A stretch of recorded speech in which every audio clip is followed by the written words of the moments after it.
নমস্কার, তোমাদের চ্যানেলে আরও একটা নতুন ভিডিও চলে এসেছি। আজকে আমরা ভিডিওতে আলোচনা করব স্বামী বিবেকানন্দ স্কলারশিপের তরফ থেকে নতুন একটি ফর্ম দেওয়া হলো। এই ফর্ম কারা ফিল আপ করবে, যারা টাকা পাওনি তারা ফিল আপ করবে না কারা ফিল আপ করবে, পাশাপাশি ফর্মটা কীভাবে ফিল আপ করবে এবং টাকা দেওয়ার কবে থেকে প্রক্রিয়াটা শুরু হতে চলেছে এবং এই ফর্মটা ফিল আপ করলে কি তোমরা টাকা পাবে, আজকের এই ভিডিওর মাধ্যমে সম্পূর্ণ ডিটেলস আলোচনা করব। তো এই নতুন ফর্মের নতুন আপডেটটি কী রয়েছে, পাশাপাশি সম্পূর্ণ তথ্যটা তুলে ধরার চেষ্টা করব ও কবে থেকে তোমাদের এই ফর্ম ফিল আপটা শুরু হবে দেখে নিচ্ছে আজকের এই ছোট্ট ভিডিওতে। তো ভিডিওটা প্রথম থেকে একদম শেষ পর্যন্ত মনোযোগ সহকারে দেখতে পাবেন, আশা করছি বিষয়টা বুঝতে পারবেন। তো চলুন আজকের এই ভিডিওর মাধ্যমে সম্পূর্ণ বিষয়টি তুলে ধরি, তোমাদের এই নতুন ফর্মে কী বলা হচ্ছে, পাশাপাশি কাদের জন্য এই ফর্ম ও কারা কারা এখানে তোমরা ফর্মটা ফিল আপ করবে। তো চলুন ভিডিওর মাধ্যমে দেখে নিচ্ছি। তো চলুন শুরু করা যাক। তো তোমরা যেসব ছাত্রছাত্রীরা রয়েছে 2023-24 ব্যাচে, বর্তমানে তোমরা এতদিন অ্যাপ্লিকেশন করার পরেও তোমরা টাকা পাওনি, তাদের তরফ থেকে তোমাদের একটা নতুন ফর্ম দেওয়া হচ্ছে। তো সেক্ষেত্রে এই ফর্মটা কাল আপ করবে আজকের এই ভিডিওতে দেখে নিচ্ছি। তো প্রথমে তোমরা ফর্মটা দেখার জন্য বা ফিল আপ করার জন্য স্বামী বিবেকানন্দ স্কলারশিপের অফিসিয়াল ওয়েবসাইটে আসতে পারো। গুগলে বা ক্রোমে সার্চ করবে স্বামী বিবেকানন্দ স্কলারশিপ, এছাড়া ডেসক্রিপশন লিঙ্কটা থাকবে, সেখানে তোমরা এক ক্লিকে অফিসিয়াল ওয়েবসাইটে চলে আসতে পারো। এখানে আসার পর যেমন কি হচ্ছে, প্রথমেই তোমাদের হোম পেজেই একটা home, about, how to apply এবং ডাউনলোড এবং পরপর অনেকগুলো তোমাদের দেওয়া আছে। সেক্ষেত্রে তোমরা এখান থেকে এই যে এখানে নতুন যে তোমাদের ডাউনলোড অপশান আছে, এখানে ডাউনলোড অপশানটায় ক্লিক করবে। ডাউনলোড অপশানটা প্রথমে ক্লিক করার পরেই এখানে তোমরা পরপর স্টেপ বাই স্টেপ অনেকগুলো তোমাদের লেখা চলে আসবে এবং এখানে দেখতে পাচ্ছ টিআর ফর্ম 7 একটা নতুন আপডেট চলে আসছে এবং নতুন ফর্ম চলে আসছে টিআর ফর্ম 7। তো টিআর ফর্মটা 7 কী এবং কীভাবে ফিল আপ করেছে প্রথমে সেটা দেখে নিচ্ছি। টিআর ফর্মে 7-এ তোমরা ক্লিক করবে এবং কিছুটা লোড নেওয়ার পর তোমাদের একটা নতুন ফর্ম চলে আসবে এবং ফর্মটা দেখে নিচ্ছি আমরা। ফর্মটা যেহেতু ডাউনলোড করা আছে সেক্ষেত্রে ডাউনলোডটা আমি এখান থেকে খুলে নিচ্ছি। একটু ওয়েট করে যাওয়ার পর তোমাদের এখান থেকে ওয়েট করে যাওয়ার পর এটা খুলে নেবে এবং ফর্মটা তোমরা দেখতে হবে। তো ফর্মে যেমন কি দেখতে হচ্ছে, প্রথমে দিয়েছে টিআর অর্থাৎ ট্রেজারি তোমাদের ফর্ম নাম্বার 7।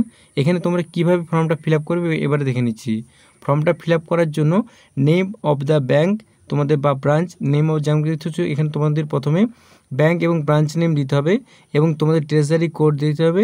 এরপরে কি অ্যাকাউন্ট কোড, অ্যাকাউন্ট তোমাদের কোডটা এখানে দিয়ে দেবে, পরপর ফিল করে দিতে হবে এবং নিচে দিয়ে তারপর স্ক্রল করে নেবে।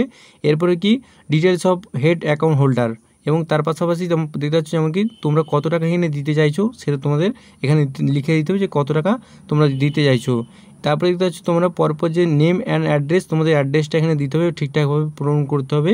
অ্যাড্রেসটা এখানে ফিল করে দেওয়ার পর নিচের দিকে আরও স্ক্রল করে যাবে। এরপরে কি তোমরা যে কী হিসেবে তোমাদের সিগনেচার এবং তোমাদের অ্যাকাউন্ট হোল্ডারের নাম রয়েছে সেখান থেকে সমস্ত তথ্য দেওয়ার পর এখানে যেমন নিচের দিকে স্ক্রল করে আসবে, তোমাদের ডেট দিতে হবে এখানে এবং রিসিভ পেমেন্ট দিতে হবে এবং ট্রেজারি তোমাদের চালান নাম্বার দিতে হবে ও তারপরে ব্যাঙ্ক স্কল সিরিয়াল নম্বর ও তোমাদের যে রিসিভ বাই ব্যাঙ্ক এবং ডেট এখানে তোমাদের মেনশন করতে হবে ও সিগনেচার তোমাদের এখানে একটা করতে হবে। সেক্ষেত্রে সিগনেচার এখানে করে দেবে। এরপর তোমরা অ্যাকাউন্টে তোমরা যতটুকু টাকা এখানে ডোনেট করতে চাও সেই টাকাটা এখানে তোমরা লিখে দিলে তোমার তারপর ব্যাঙ্কে গিয়ে তোমরা সেটা জমা করলেই তোমার টাকাটা এখানে সরকারকে তোমরা দান করতে পারো। তো এই টিআর 7-এর এবারে এর মানেটা বলেছি, টিআর 7 ফর্মটা কী অর্থাৎ ট্রেজারি ফর্মটা কী এবারে বলেছি। ট্রেজারি ফর্মটা এই জন্য দেওয়া আছে যে তোমরা সরকারকে যদি কিছু টাকা অনুদান বা দান করতে চাও তাহলে তোমরা এখান থেকে এই ফর্মের মাধ্যমে তোমরা যতটুকু টাকা তোমরা এখানে দান করতে চাও এই অ্যামাউন্টে বসিয়ে তোমরা এখান থেকে সরকারকে সেই ততটুকু টাকা দান করতে পারো। অর্থাৎ স্বামী বিবেকানন্দ স্কলারশিপের অফিসিয়াল ওয়েবসাইটে যে তোমাদের নতুন ফর্মটা বেরিয়েছে এই ফর্মটা তারাই ফিল আপ করবে যারা তোমরা সরকারকে টাকা দান করতে চাও, যতটুকু তোমরা সাহায্য করতে পারো তোমরা সাহায্য করতে পারো, যাতে সেই জন্য নতুন করে একটা তোমাদের ফর্ম নিয়ে আসা চলেছে এবং এই ফর্মের মাধ্যমে তোমরা নিজেদের টাকা তোমরা এখানে ডোনেট করতে পারো বা দান করতে পারো সরকারকে। তো স্বামী বিবেকানন্দ স্কলারশিপে যেহেতু স্টুডেন্টরা হিউজ নাম্বার অফ স্টুডেন্টরা, সেক্ষেত্রে তোমাদের হয়তো আর্থিক কিছুটা তোমাদের সরকারের তরফ থেকে আর্থিক হয়তো সংকট লেগেছে। তো সেক্ষেত্রে সরকারের টাকা নেই বা এটা তোমাদের চিন্তার বিষয় যে এখানে এই ফর্মের মাধ্যমে কী বলা হচ্ছে বোঝা বড়ই মুশকিল। সেক্ষেত্রে তোমার যদি কোনোরূপ টাকা তোমরা যদি সরকারকে দান করতে চাও বা তোমরা দিতে চাও সেক্ষেত্রে তোমরা এই ফর্মটা ফিল আপ করবে যারা যারা টাকাটা ডোনেট করতে চাও। তো এই টিআর 7 ফর্ম শুধুমাত্র তারাই ফিল আপ করবে যারা টাকাটা ডোনেট করতে বা দান করতে চাও, তারা এই ফর্মটা ফিল আপ করবে। তো এই ভিডিওর মাধ্যমে বোঝানোর চেষ্টা করছি তোমরা কীভাবে টিআর 7 ফর্মটা ফিল আপ করবে। পাশাপাশি যেসব স্টুডেন্টরা তোমরা এখনও পর্যন্ত টাকা পাওনি তাদের একটা চিন্তার বিষয় যে তোমরা টাকাটা কয় পাবে, এটা একটা চিন্তার বিষয়। সেক্ষেত্রে এখন যেহেতু টাকা দেওয়ার প্রক্রিয়াটা শুরু হয়নি এবং নতুন একটা টিআর 7 ফর্ম চলে আসে, সেক্ষেত্রে অনেকেই চিন্তায় পড়ে যাবে এবারে সেক্ষেত্রে টাকাটা আদৌ পাবে না পাবেনি। তো এই ফর্মের মাধ্যমে কি বোঝাতে চাই যে সরকার যে টাকা সরকারের তরফ থেকে টাকা নেই নাকি সেটা বলে বড় মুশকিল। সেক্ষেত্রে তোমরা অবশ্যই কমেন্টে জানাও যে সরকারের তরফ থেকে কি বোঝাতে চাওয়া হচ্ছে। তো আজকে ভিডিওর মধ্যে সম্পূর্ণ ডিটেলস আলোচনা করলাম। ভিডিওটা কেমন লাগলো বন্ধুদের মধ্যে শেয়ার করো অবশ্যই, এবং এই রিলেটেড ভিডিও পেতে অবশ্যই চ্যানেলকে সাবস্ক্রাইব করে অবশ্যই। দেখা যায় এরকম খুবই গুরুত্বপূর্ণ এবং ইন্টারেস্টিং ভিডিও নিয়ে। Thanks for watching this video.